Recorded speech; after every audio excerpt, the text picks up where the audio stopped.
January 1944. High above northern Germany. The sky is already alive long before dawn reaches the ground. Radar operators track movement over the North Sea. Controllers lean closer to glowing screens. Telephone lines crackle between air defense stations. Reports arrive in fragments at first, then in waves. American bombers are forming again over England. Not dozens, not even hundreds. Streams. Layer after layer of heavy bombers climbing into the winter sky, assembling with mechanical precision before turning east toward the Reich. Inside German fighter bases, pilots are shaken awake in dark barracks lit only by weak yellow bulbs. Boots hit concrete floors. Flight suits are pulled on half asleep. Coffee goes untouched. They already know what kind of day this will be. By now, the sound alone is familiar. The deep vibration of thousands of engines crossing Europe. For civilians on the ground, the bombers represented fear. For German leaders, they represented pressure. But for the fighter pilots ordered to climb into those formations, the American bomber offensive became something far more personal. Because the men flying against the bombers saw details that maps and speeches could not reveal. They saw the walls of machine gun fire. They saw entire formations continue flying while burning. They watched damaged bombers refuse to leave formation. And over time, many German pilots developed an attitude toward the American heavy bombers that was far more complicated than propaganda allowed. Some hated them, some respected them, some feared them, and many slowly realized that the bombers represented something larger than airplanes.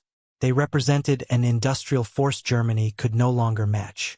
This is the story of what German pilots really thought when American bombers filled the skies over the Reich. When World War II began, German fighter pilots entered combat with enormous confidence. The Luftwaffe had dominated the early years of the war. Poland collapsed quickly. France fell with stunning speed. German pilots considered themselves the finest airmen in Europe. Their aircraft were modern. Their tactics were aggressive. Their victories appeared to confirm everything they believed about air combat. Enemy bombers during these campaigns were usually smaller, less protected, and easier to break apart.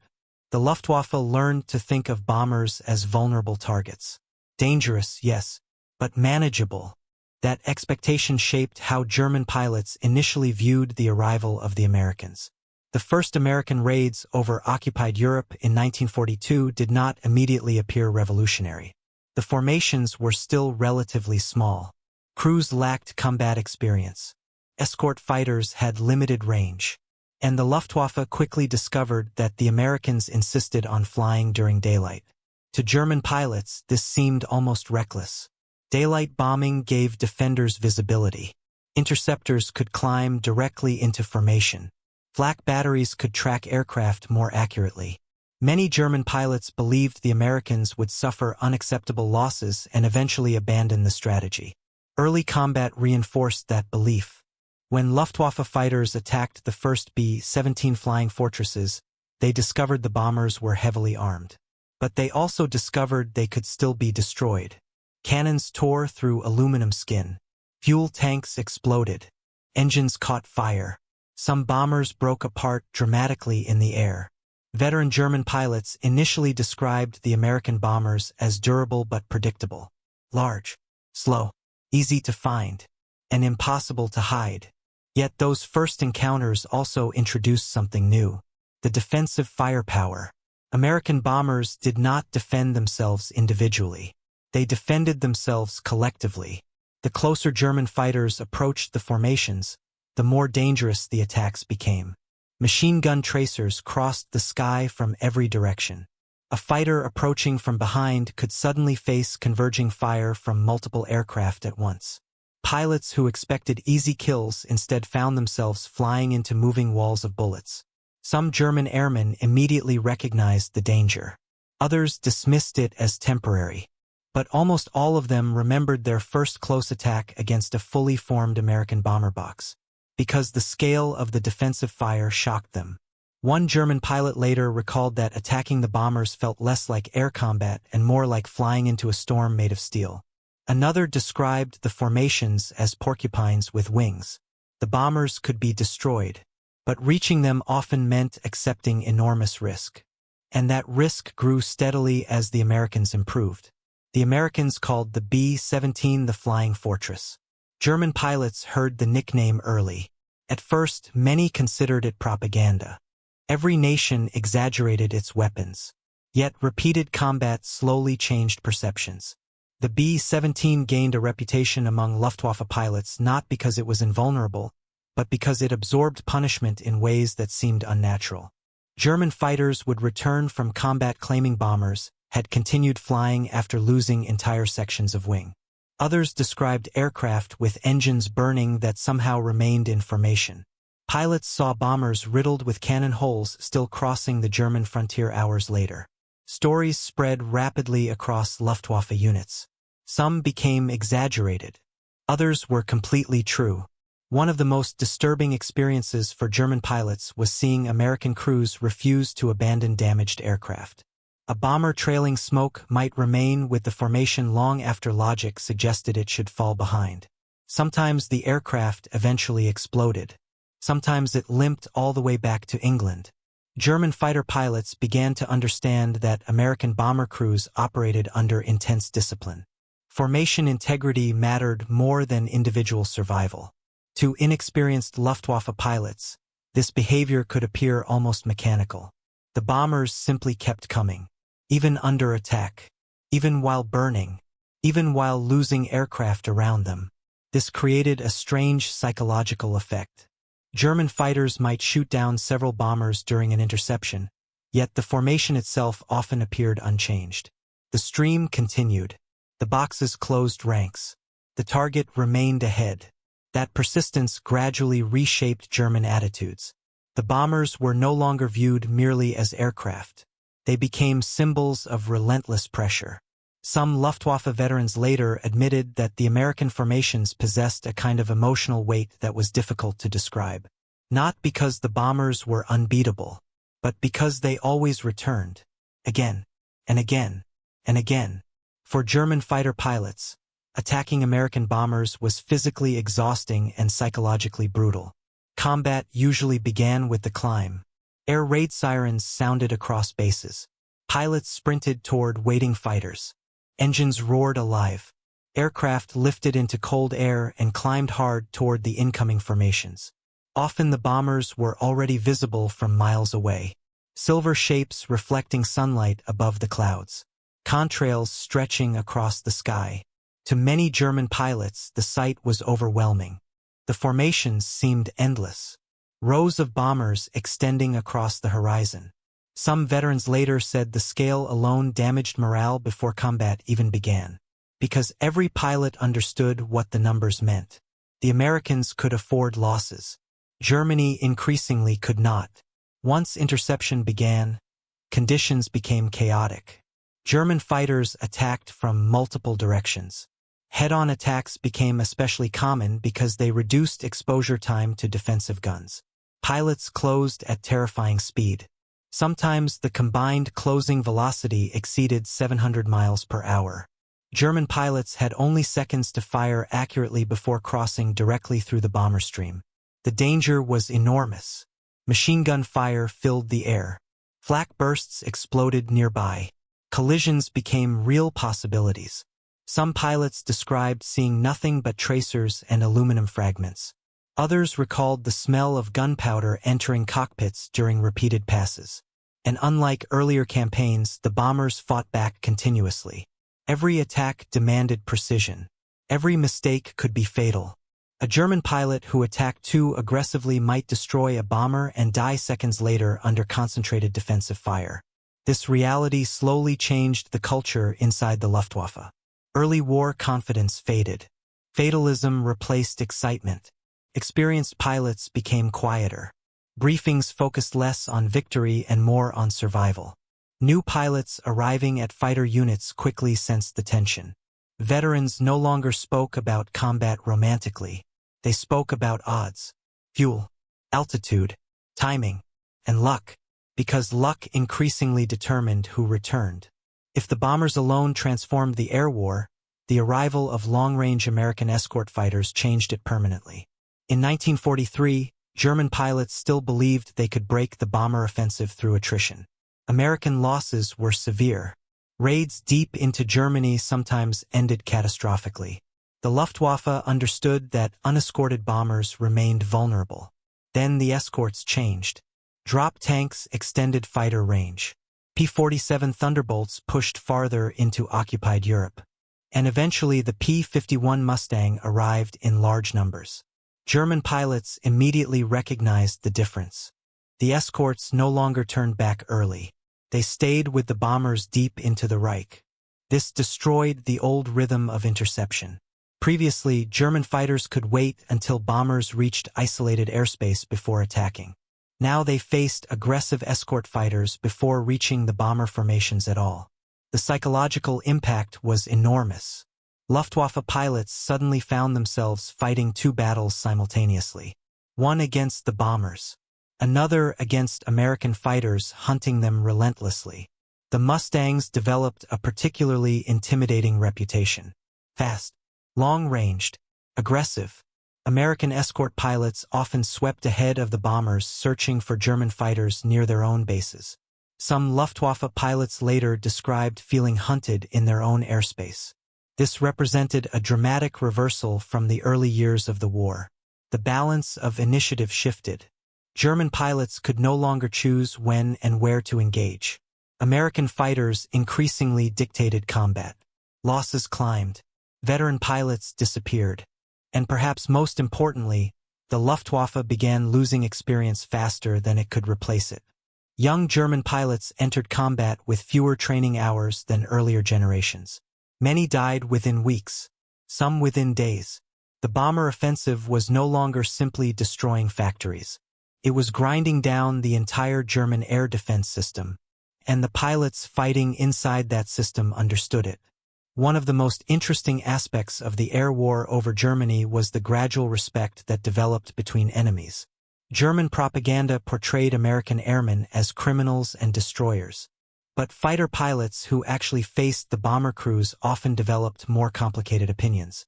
Combat creates strange forms of recognition. German pilots saw the conditions American crews endured. Sub-zero temperatures at high altitude, constant flak, continuous fighter attacks, long missions lasting 8 or 10 hours. Many Luftwaffe veterans later admitted they respected the discipline required to continue flying such missions repeatedly, especially after witnessing damaged bombers continue forward instead of turning back.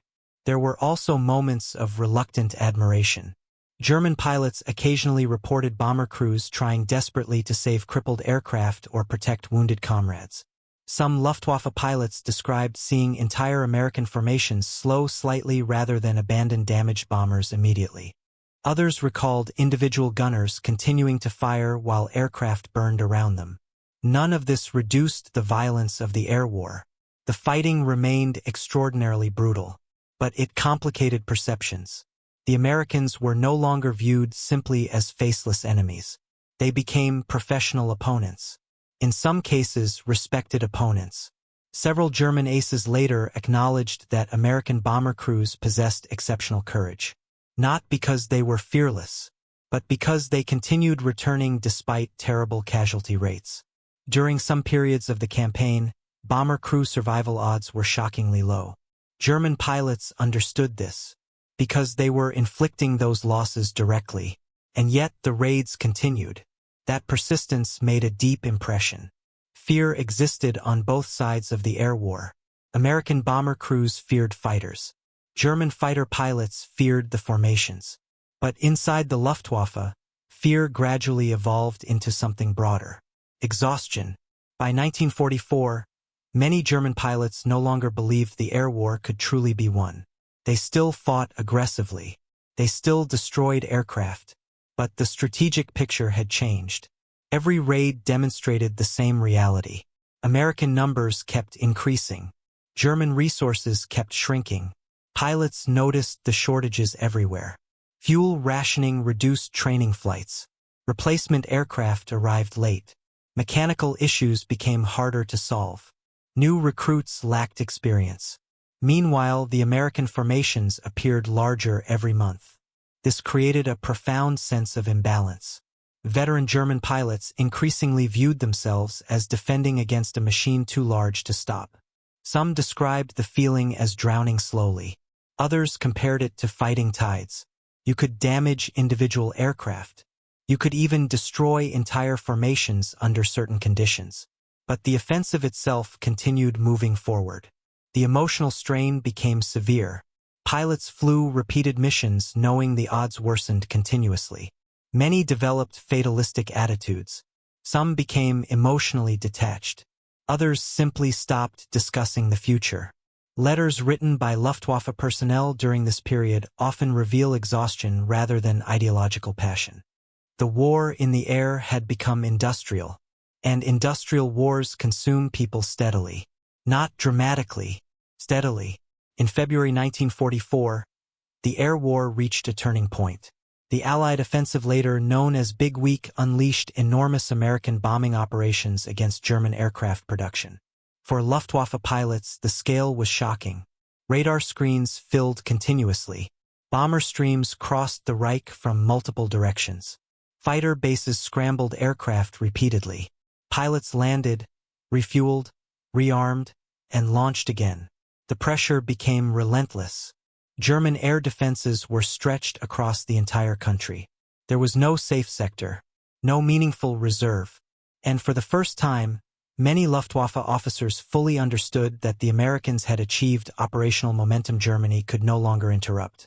Pilots who survived the fighting later described the sky during Big Week as crowded beyond comprehension. Bombers above, fighters everywhere, contrails crossing endlessly, flak bursts filling the air, aircraft falling through clouds. The scale itself became psychologically crushing. Because scale represented endurance. The Americans were proving they could sustain these operations repeatedly. German pilots increasingly realized that even successful interceptions failed to change the larger pattern. Losses were inflicted. Bombers were shot down. But the formations still reached targets. Factories were still struck. And more bombers always appeared. For many Luftwaffe veterans, this period marked the moment hope truly faded. Not because Germany lacked brave pilots, but because bravery no longer compensated for industrial imbalance. Despite the enormous scale of the strategic bombing campaign, the air war remained deeply personal for the men inside it. German pilots often saw American crews at close range, sometimes only yards away. They saw faces behind glass, gunners turning weapons toward them, pilots struggling to maintain damaged aircraft, parachutes opening beneath burning bombers. These moments complicated hatred. There were documented cases of German pilots saluting crippled bombers. Others escorted heavily damaged aircraft briefly before turning away. Such incidents were rare but revealing. They reflected a strange professional understanding shared between combat aviators. Both sides recognized the danger. Both sides understood the fear. And both sides understood the cost. This did not erase brutality. The bombing campaign devastated German cities. Civilians died in enormous numbers. Many German pilots lost families during air raids while still flying combat missions themselves. Anger remained intense. But combat experience often created emotional distance from propaganda. Pilots who actually fought in the skies above Germany saw the Americans less as abstract enemies and more as human beings trapped inside the same machinery of war. Several Luftwaffe veterans later reflected that the bomber crews appeared terribly young, tired, cold, and determined. The same descriptions could easily apply to German pilots themselves. By late 1944, the Luftwaffe was approaching collapse. Not sudden collapse, gradual collapse. A collapse measured in fuel shortages, inexperienced pilots, destroyed infrastructure, and exhausted veterans. American bombers continued striking oil facilities, transportation hubs, factories, and airfields. Each raid deepened existing weaknesses. German pilots increasingly flew under impossible conditions. Some trained on gliders before transitioning directly into combat aircraft. Others entered battle with only a fraction of the flight hours considered normal earlier in the war. Veteran pilots were forced to carry enormous burdens. Many flew continuously without proper rest. The introduction of advanced German aircraft like the Me-262 jet fighter briefly raised hopes. Its speed shocked Allied pilots. Against bombers, it could be devastating. Yet even revolutionary technology arrived too late and in insufficient numbers. Fuel shortages restricted operations. Pilot shortages limited effectiveness. And Allied air superiority remained overwhelming. German pilots understood this. By this stage, many no longer believed victory was possible. Instead, survival became the immediate goal. Defending comrades, protecting cities, completing missions. The strategic outcome increasingly felt beyond their control. One Luftwaffe pilot later recalled that by 1945 the bombers no longer inspired shock. They inspired inevitability. That word appears repeatedly in post-war reflections. Inevitability, not because every German pilot surrendered emotionally, but because the industrial logic of the air war had become impossible to ignore. The Americans could replace losses faster, train crews faster, produce fuel faster, build aircraft faster, and continue attacking without pause. One of the most revealing aspects of the bombing campaign is that frontline pilots often recognized Germany's strategic position earlier than political leaders. Pilots measured reality differently. They did not judge the war through speeches or ideology. They judged it through operational experience. How many aircraft launched? How many returned? How many replacement pilots arrived? How much fuel remained? And whether the enemy seemed stronger or weaker than before. By 1944, many Luftwaffe pilots recognized a pattern. Every month, the Americans appeared stronger. Every month, Germany appeared thinner. The bombers represented this transformation visibly. Each formation demonstrated industrial capacity made physical. Thousands of engines, thousands of crewmen, thousands of tons of fuel and ammunition, all organized into repeated pressure. German pilots understood what this meant long before official rhetoric changed. The war was no longer being decided solely by tactical skill. It was being decided by endurance, and endurance increasingly favored the Allies. This realization created bitterness inside parts of the Luftwaffe. Some pilots blamed leadership. Others blamed impossible strategic decisions. Many simply focused on surviving another mission. But beneath different opinions lay a shared recognition. The bombers symbolized a kind of warfare Germany could not escape. A warfare based not on dramatic victories, but on sustained pressure. Pressure repeated until systems failed. For German civilians, the bomber offensive appeared terrifying. For German pilots returning from missions, it appeared endless. Many fighter pilots landed after hours of combat only to see smoke rising from cities below. Rail lines damaged, factories burning, emergency vehicles moving through streets. Some pilots discovered their hometowns had been bombed while they themselves were still in the air. Others lost relatives during raids. This personal connection intensified emotions. Hatred toward the bombers mixed with frustration toward leadership. Pilots understood the Luftwaffe was no longer controlling the skies. The Americans increasingly controlled when and where battles occurred. That loss of initiative carried enormous psychological weight. Earlier in the war, German air power represented movement and dominance. Now fighter units reacted constantly. Scramble, intercept, retreat, repair, repeat. The rhythm itself became exhausting, and every successful American raid reinforced the same message. Germany was being forced onto the defensive everywhere at once. Pilots felt this reality more directly than almost anyone else, because they physically entered the storm every day.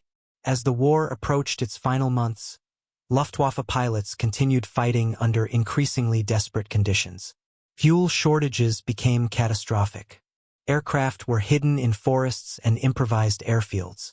Some units launched only a handful of fighters against massive American formations. Others could not launch at all. And still the bombers came. The sky over Germany had changed permanently.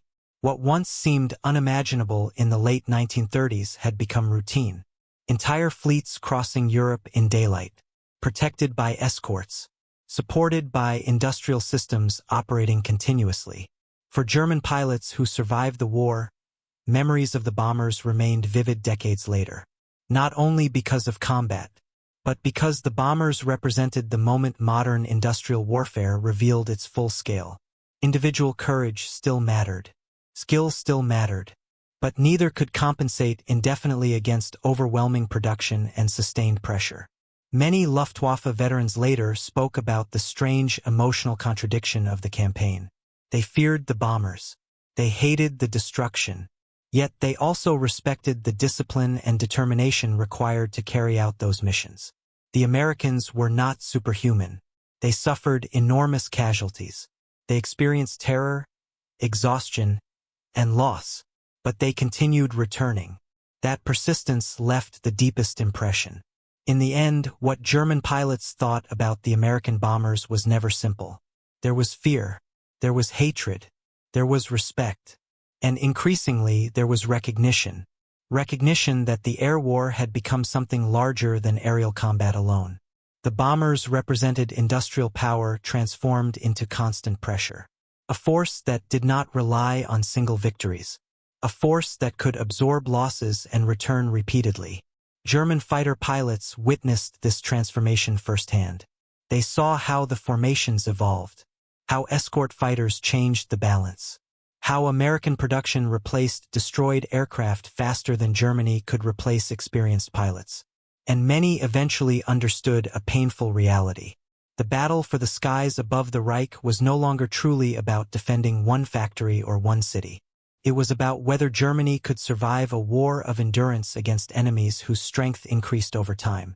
By 1944, many pilots already knew the answer, not because they lacked courage, but because every mission revealed the same truth.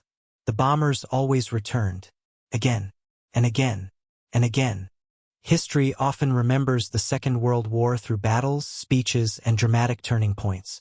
But for the German pilots who climbed into cold skies over the Reich, the war increasingly became defined by repetition.